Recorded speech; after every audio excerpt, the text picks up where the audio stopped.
Okay, this is test number 1 of copper metal, 1.7 millimeter diameter copper metal being deposited onto aluminum oxide at 30,000 RPM. The linear surface feed rate of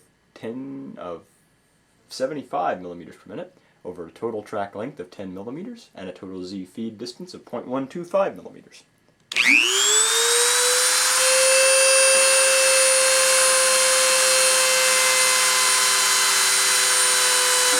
Contact.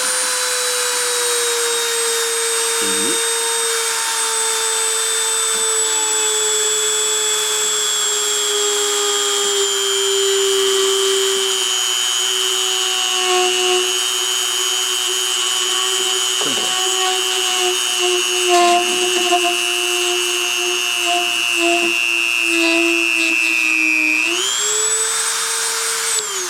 Okay, video off.